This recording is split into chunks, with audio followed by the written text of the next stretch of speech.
प्राचीन काल की बात है। 4 मित्र थे, एक ब्राह्मण, एक क्षत्रिय, एक वैश्य और एक शूद्र।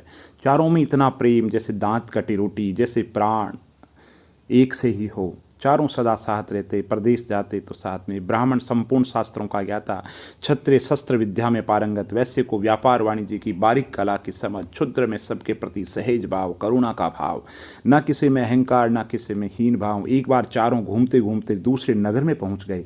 वहां का राजा संतानहीन था, संतान की आशा करते करते वृद्ध हो चला। उसे किसी योग्य उत्तराधिकारी की तलाश थी। राजा के सिंहासन के सामने एक सुंदर सी मिट्टी की प्रतिमा रखी रहती। राजा स्वयं कलाकार था, उसने स्वयं ही गढ़कर ये प्रतिमा तैयार की। ये प्रतिमा सदा उसके सामने रहती है, सोचता कि काश इस प्रतिमा में कोई प्राण फूंक दे और वो सजीव हो जाए। चारों मित्र एक दिन घूमते घूमते उस राजा के दरबार में जा पहुंचे। राजा चारों को झुककर प्रणाम करता है और उनकी दृष्टि प्रतिमा पर पड़ी तो प्रतिमा का अनूठे सौंदर्य उन मित्रों को आकर्षित करने लगा। चारों विचार करने लगे, कितना अच्छा होता कि ये प्रतिमा सजीव हो उठती। तभी क्षुद्र ने अपनी इच्छा शक्ति से उसमें पैरों के अंतर्गत प्राण शक्ति आरोपित की। वैश्य ने उसके हृदय के अंतर्गत चेतना का संचार किया। क्षत्रिय ने अपनी संपूर्ण छात्र शक्ति, जो क्षत्रिय शक्ति, उसकी सहायता से बाहुओं में प्राण फेंक दिए, डाल दिए। अब ब्राह्मण ने अपने ब्रह्म ज्ञान के बल पर उसने मस्तिष्क में प्राणों का प्रवेश कराया। इतने में वे मिट्टी की प्रतिमा, जो अब तक निर्जीव थी, एक सुंदर सर्वगुण संपन्न नव युवक के रूप में सजीव होकर के सामने खड़ी थी। सहसा ये चमत्कार देखकर राजा अपार हर्ष से झूम उठा।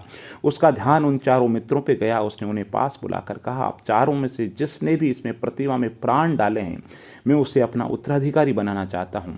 ब्राह्मण विनम्रता से बोला, महाराज, हम में से चारों कोई अलग है ही नहीं। हम 4 शरीर, एक प्राण है, हम एक दूसरे के बिना अधूरे हैं।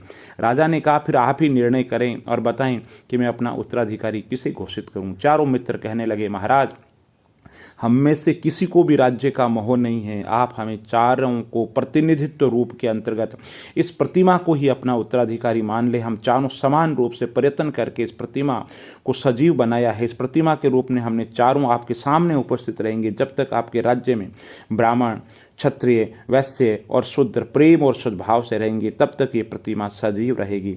राजा ने प्रसन्न होकर अपने उत्तराधिकारी का राज्याभिषेक किया। तभी सबने देखा कि उन चारों मित्रों के नेत्रों से प्रकाश की किरणें निकल रही थी। नए शासक के नेत्रों के अंतर्गत वो समा गई।